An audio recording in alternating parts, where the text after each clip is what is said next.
Un sermón, el predicador tiene que escoger su sermón, tiene que desarrollarlo. Aquí que le pasa la lección, no, lo hacemos entre todos. Así que, y el tema de esta semana es un tema interesante. Como ustedes estuvieron viendo ahí en el desarrollo de la escuela sabática, el tema es los dos testigos. Y eso trata, y de eso mismo trata la lección número 6 del repaso de la carta. Es acerca de los dos testigos. De los dos testigos.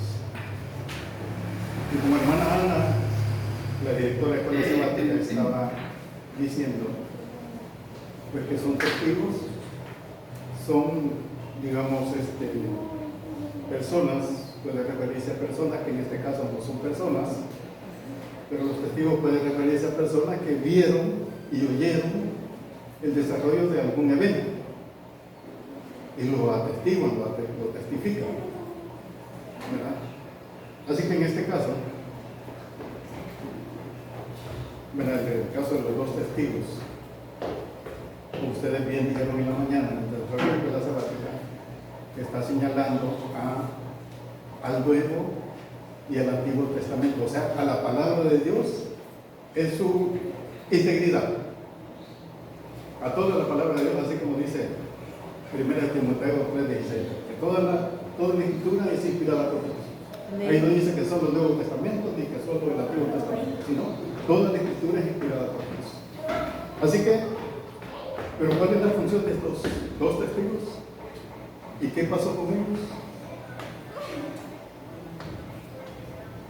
La misión de ellos es llevar el mensaje de Cristo a todo. Testificar de Dios. Testificar de Dios. Y lo que les pasó de que en la Edad Media, creo que es Edad Media, quisieron ser silenciados, quisieron ser callados, apagados esa luz, pero siempre Dios mantuvo la luz encendida, tanto que ha llegado hasta nuestros días. Miren que a pesar del ataque, a pesar del ataque satánico, y hermanos, es que la palabra de Dios, como estaba exponiendo la hermana, está siendo atacada. No solo ha sido atacada en la Edad Media, en la edad de la supremacía de ese poder, ¿verdad? Sino que en la actualidad sigue siendo atacada, pero de una manera más sutil, que no nos demos cuenta de que el ataque se está dando. ¿Ya? Así que miren, por ejemplo, por ahí hay ideas que dicen que el Antiguo Testamento ya no hay que utilizarlo. ¿Por qué será que ya no hay que utilizar el Antiguo Testamento? Porque dicen que esa era la ley que estaba abolida. La ley antigua, que ya fue abolida en la cruz. Que ya se cumplió, ¿verdad? De que el Nuevo Testamento es el cumplimiento del Antiguo Testamento. Pero si nosotros, hermanos, hacemos eso, fíjense en esto que le voy a preguntar. Si nosotros suprimimos uno de los dos testigos, ¿qué pasa? Estamos callando. ¿Ah? Estamos callando la verdad. Estamos suprimiendo uno de los dos testigos que se presentan en la palabra de Dios, el Antiguo y el Nuevo Testamento. Ahora, hermanos, miren.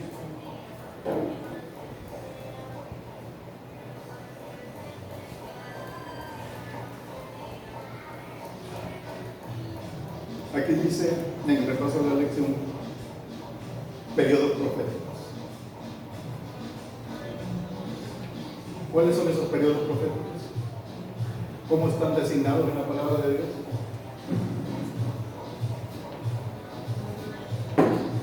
La palabra de Dios habla de 42 meses.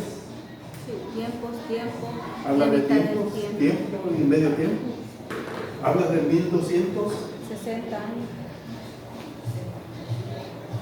1200 tardes y mañanas. 1200 tardes y mañanas. El periodo largo, el periodo profético largo de tiempo. Ahora, hermanos, hay una cosa. Hay un paralelismo que ustedes ya lo notaron. Hay un paralelismo en esos periodos proféticos. Sí. ¿Cuánto tiempo predicó Jesús cuando estuvo aquí en la tierra? 3 años. 3 años y medio. ¿Y cuánto es un tiempo, 2 tiempos y medio tiempo? Un tiempo, Un un tiempo, 2 años y medio tiempo. Medio año. 3 años y medio. ¿Ven ustedes, hermanos, cómo digamos, estos eventos se van conjugando? Cómo Dios tiene el control para ir manejando todas estas situaciones. ¿Qué nos quiere decir con eso?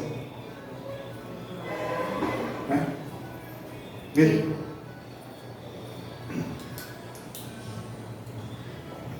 durante 1260 años, la palabra de Dios, sus 2 testigos se vistieron de silicio.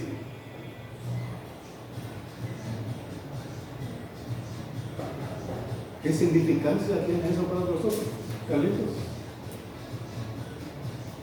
¿Qué significa que los 2 testigos del Antiguo y el Nuevo Testamento como testificadores, como testigos, tiene eso para nosotros, que se hayan vestido de silicio? ¿Quién sabe qué es silicio? Hermana Ana. Ana de... ¿Ah?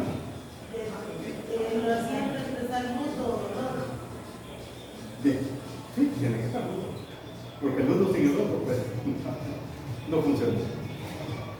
Digo yo una cosa.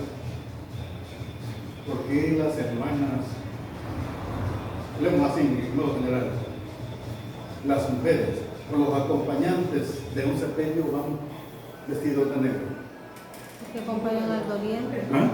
Acompañan al doliente. Van acompañando al doliente. Sí. Y lo acompañan en su dolor, lo acompañan en su tristeza, lo acompañan en su crisis. Así es. ¿Ah? Hoy ya no, ¿verdad? Pero antes sí se hacía. Antes las mujeres tenían en su ropero un vestido negro que era especial para eso. ¿Ah? Y lo hacían porque se querían identificar con el dolor de la familia de Oriente. Ahora, hermanos, los 2 testigos vestidos de silicio.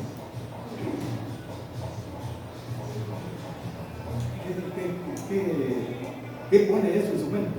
Tal vez fue la etapa que pasó la iglesia en el momento de la persecución, cuando fue perseguida, fue censurada la palabra de Dios.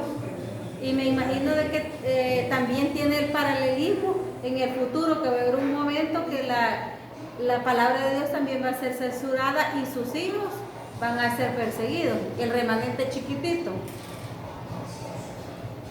Miren, 1260 años que van del año 538 a 1798. ¿Verdad? En esos tiempos,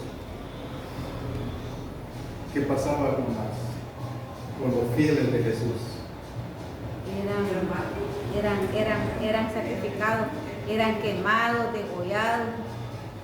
Pero por causa de Jesús, por seguir su fe, por defender la palabra. Por serle fieles de lo que decían los 2 testigos, a lo que testificaban los 2 testigos. ¿Ah? Por eso todas esas miles de personas, no fueron cientos, fueron miles. Y hasta se afirma que fueron millones. ¿Ah? Por ejemplo, los valdenses eran un pueblo.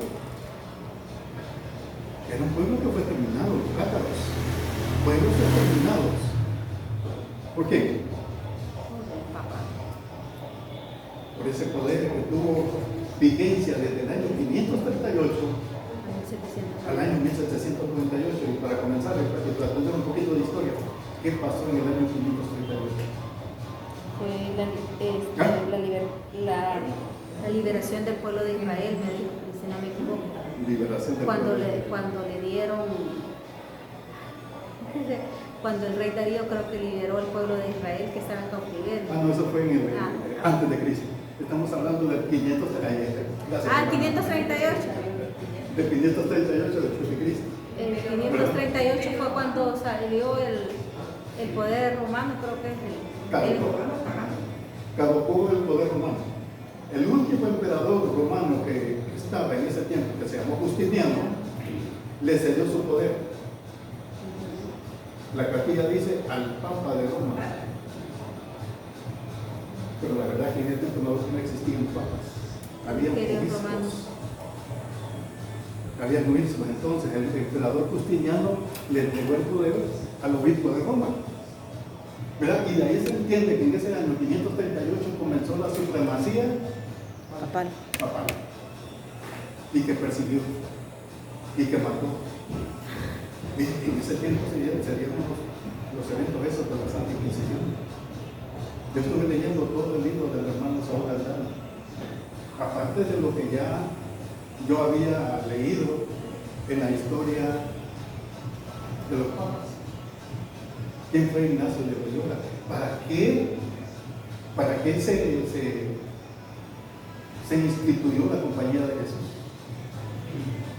¿Verdad? ¿Qué pasó con la Santa? Bueno, que de Santa no tuvo nada, sino que la Inquisición. ¿Qué hicieron ellos? Sacaron a todos los cristianos. A los herejes. Creyentes, a los seguidores. A los herejes. ¿Quiénes son los herejes? Todo el que piensa diferente a ellos.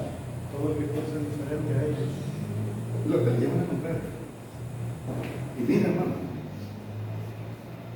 ¿por qué se le llevaba la contraria a Roma?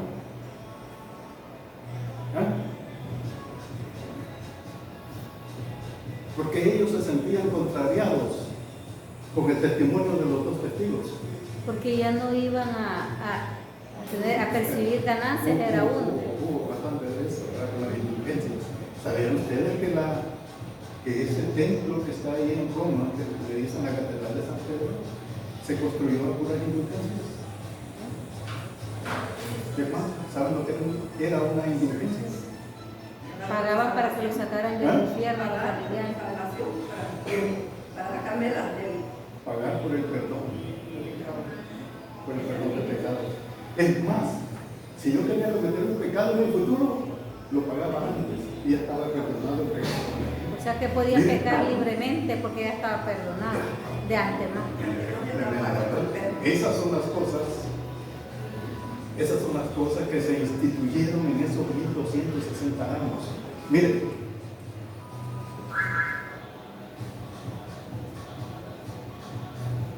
se enseñaba que se tenía el poder para cambiar el día de reposo de Dios del séptimo día al primer día de la semana, transgrediendo así deliberadamente el cuarto mandamiento y rebajando el estatus de Dios como rey y como creador. Eso es lo que dice el cuarto mandamiento de Dios. Es el monumento recordativo de la creación de Dios.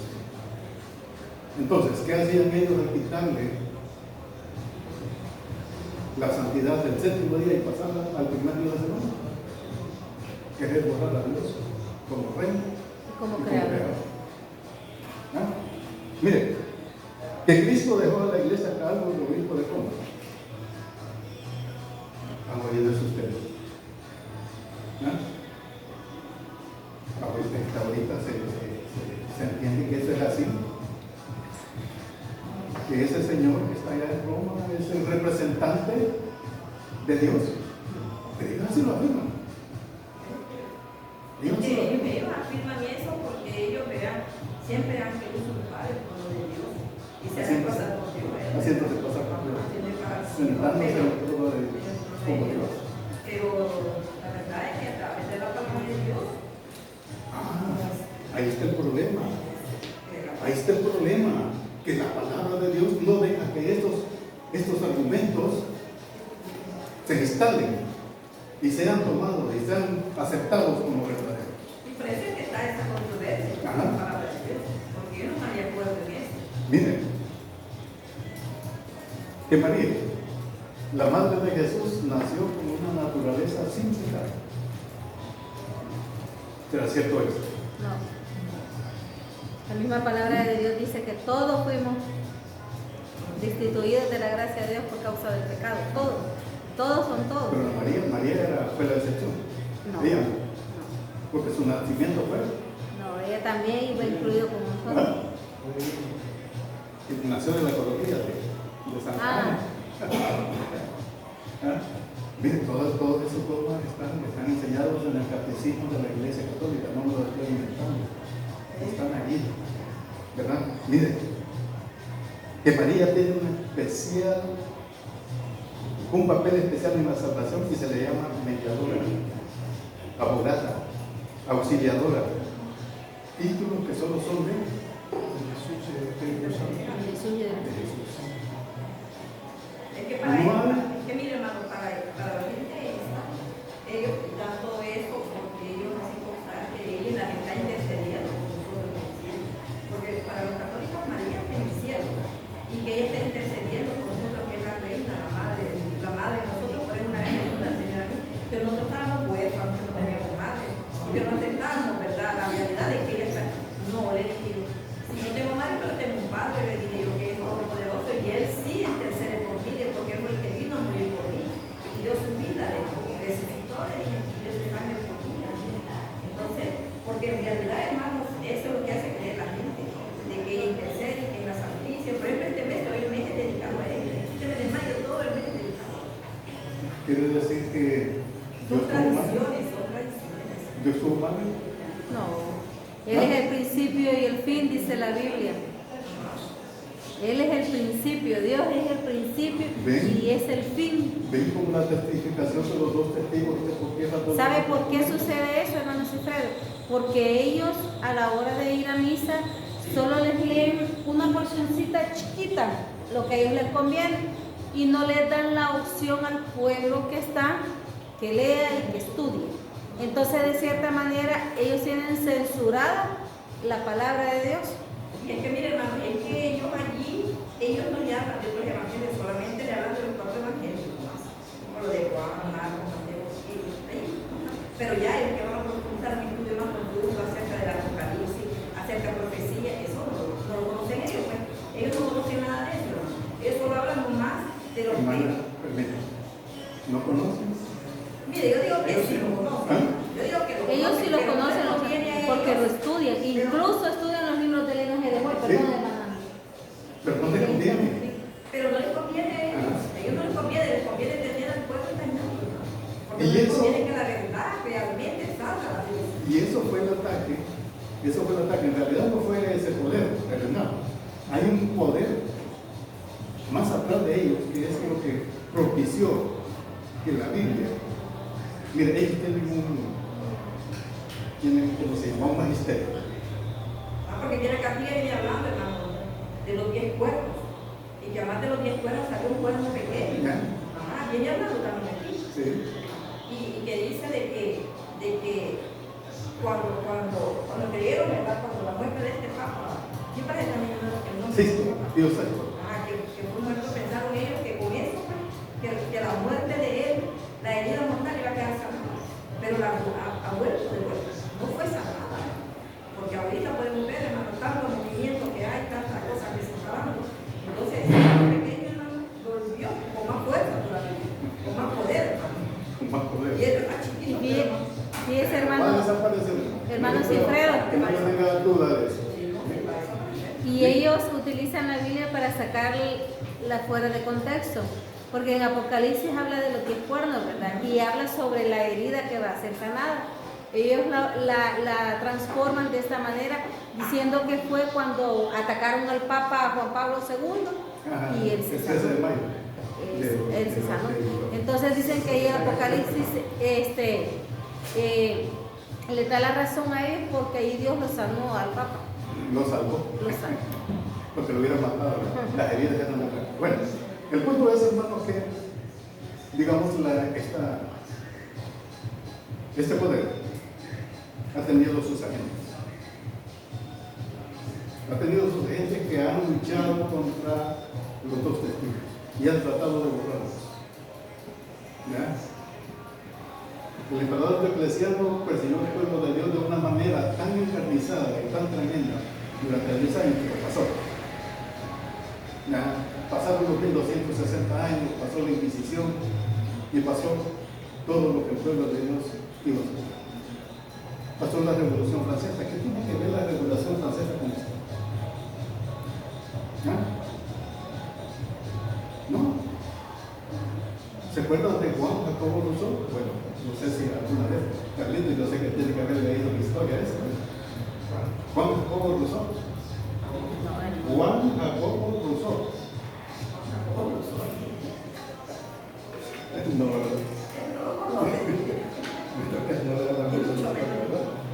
este fue uno de los líderes de la Revolución Francesa. Por allá hay un movimiento que se llama el jacobinismo. Son pensadores ateos.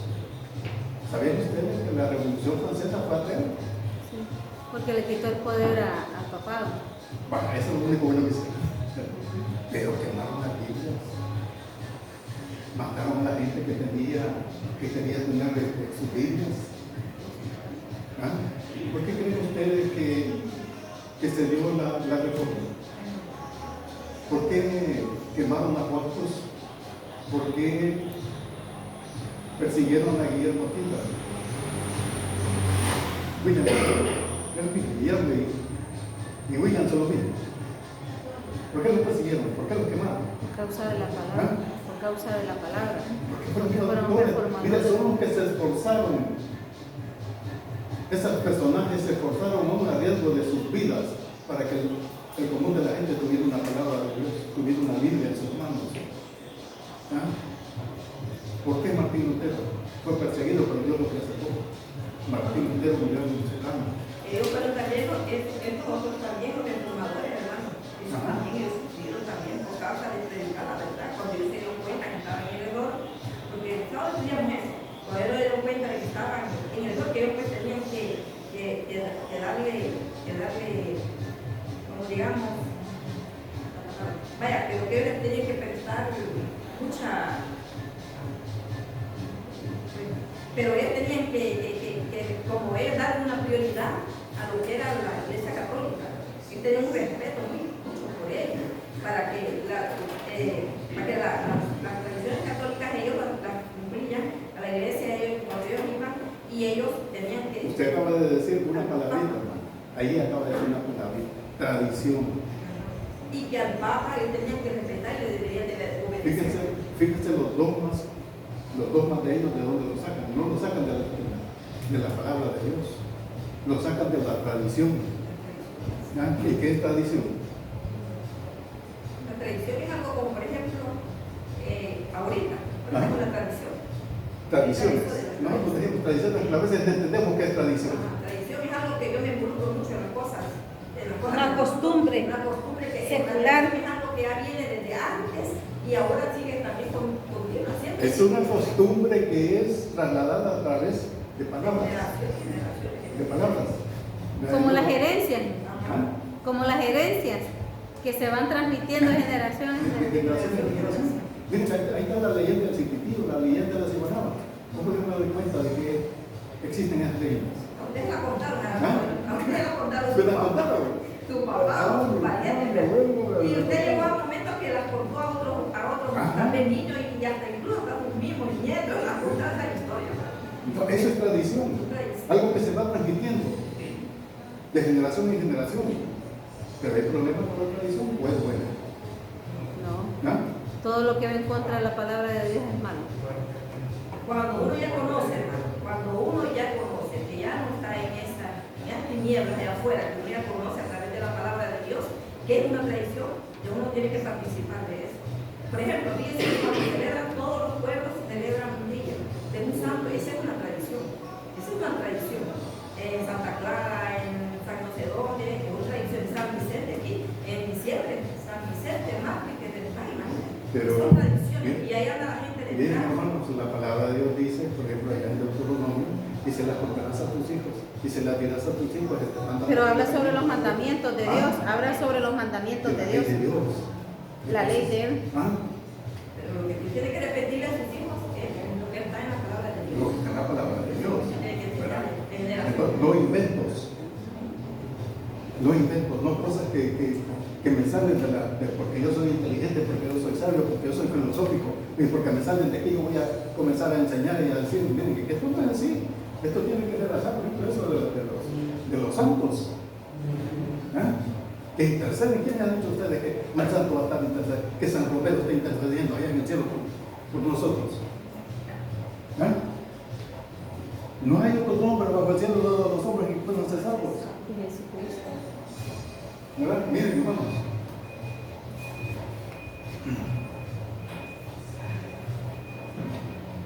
Los niños deben de ser bautizados. Eso es algo que ellos se sacaron de ahí de la tradición.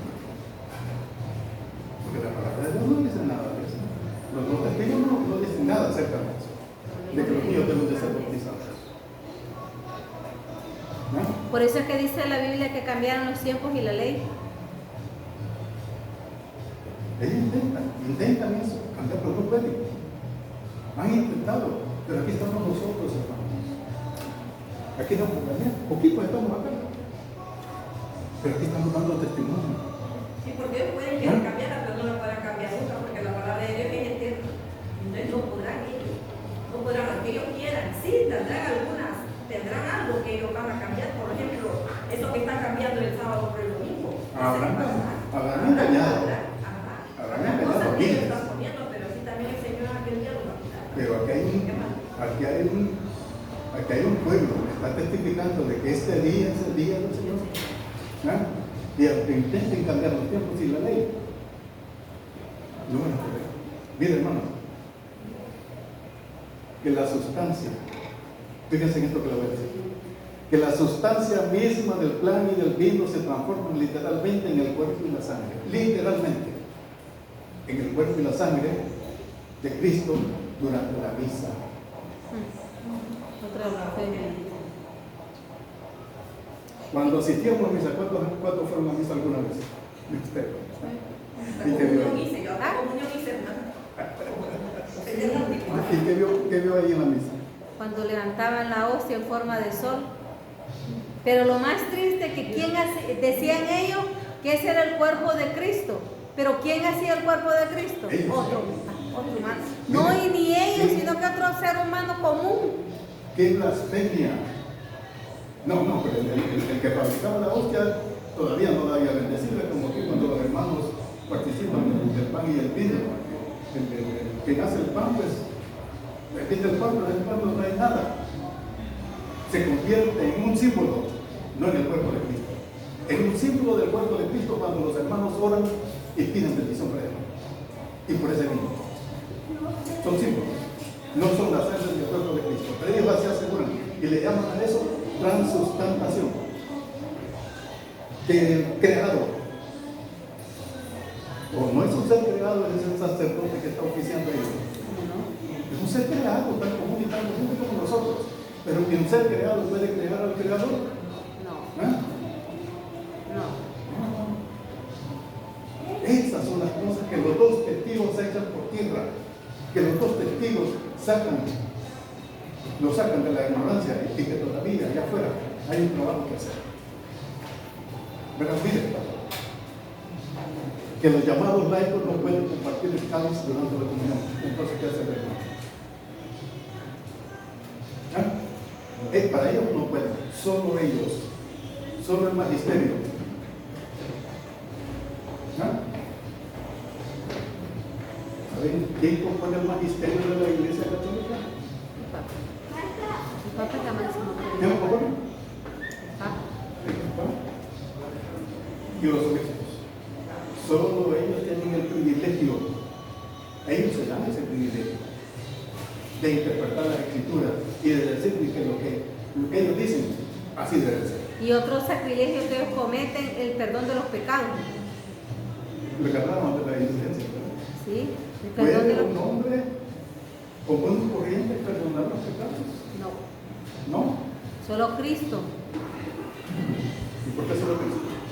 Porque Él fue el que murió por nosotros, el que tomó nuestro lugar. Sí. El lugar que nosotros merecíamos. Él pagó esa deuda del pecado. Por eso Él tiene el honor y el privilegio de perdonar los pecados que nosotros cometemos, si nosotros queremos. ¿Entendió eso? Si nosotros queremos. ¿Ah? No es que el pecado que cometió, pecado perdonado. ¿Es así? ¿Qué dice, hermano? Yo siempre lo he dicho, hermano, es que para que haya un perdón de pecado real, hay que seguir los pasos. Reconocer mi pecado, confesar mi pecado, Y apartarse. arrepentirme de mi pecado y apartarme de él. Si yo sigo esos 4 pasos, Dios me perdona. Pero si yo solamente sigo 2 o 3, no me perdona. No ha sido. Porque hay muchos que quieren como sentir un remordimiento por el pecado, pero no quieren apartarse, quieren seguir a lo mismo, Y es mentira. Para eso dice Hebreos 10:26, ya no hay más sacrificio, sino un error, un horrendo error de fuego. ¿No? Hermanos, quiero terminar con esta imagen. El día de la expiación.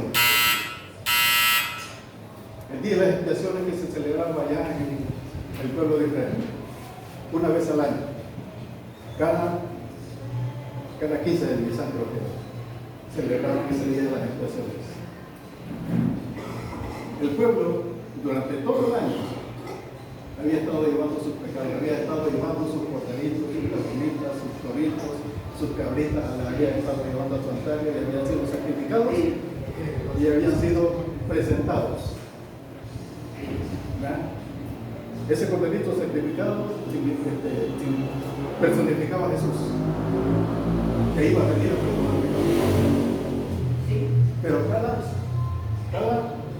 cada pecador que llevaba su sacrificio, el día de las expiaciones debía de estar presente. Ahí debía estar presente cuando el santuario era purificado. Porque si no lo hacía, si a él le valía, como le decimos, un pepino, y se iba a trabajar, se iba a cortar leña, se iba a chotear, se iba para la playa, ese pecado quedaba vigente. No le era quitado. Así mismo, como dijo el hermano, hay pasos que hay que seguir para que los pecados cometidos sean perdonados. Es que en ese entonces, hermano, siempre, cuando el día de la expiación, vaya, recuerde que el santuario tenía tres partes, el arca, el lugar santísimo.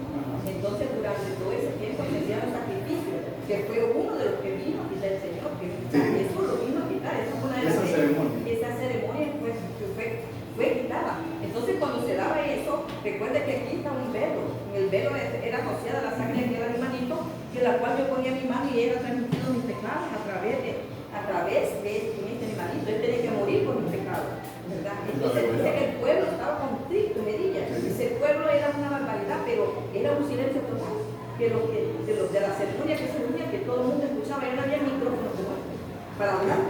Pero cuando Cristo vino, hermano, ya no hubo necesidad de eso, porque él fue el cordero que vino a morir de una vez y para siempre por nuestros pecados. Todo eso quedó ya abolido, hermano. Ya eso sí, ya no se siguió dando. Con la muerte de Cristo terminó todo eso, hermano. Así es que, hermano, él fue el cordero. Hermanos, ahí está, ¿verdad? No tenemos que ir ante ningún hombre a confesar nuestros pecados. Lo confesamos a Dios directamente siguiendo esos 4 pasos. ¿Verdad?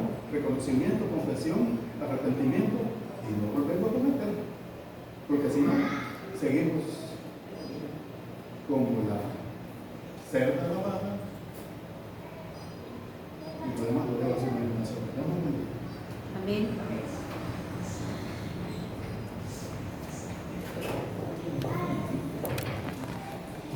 Gracias, hermano. Muy bien, hermanos. Vamos a continuar, ¿verdad? Para finalizar la escuela sabática. La vida ha sido la Biblia, digamos, la Biblia ha sido una fuente de consuelo y poder transformador en su vida, hermano. Una pregunta que yo estoy haciendo, hermano. La Biblia ha sido una fuente y poder transformador en la vida suya. Amén, ¿verdad? Tiene que haber sido una transformación en su vida, hermano. Porque la palabra de Dios penetra hasta lo más profundo de su corazón, hermano. Dice que es como una espada de 2 filos, hermano, que penetra hasta lo más profundo. Si no ha sido transformada su vida a través de la palabra de Dios, hermano, estamos mal, hermano. Pero yo espero que sí, ¿verdad? Yo espero que esta mañana, pues, muchos, ¿verdad?, de nosotros hayamos sido transformados por la palabra de Dios, que es una fuente de consuelo y de poder transformadora, hermano. Estos testimonios son claros y convincentes, hermano. Yo no entiendo nada para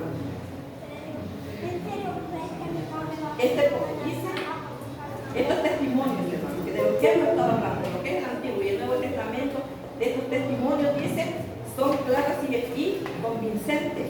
Después de revisar la evidencia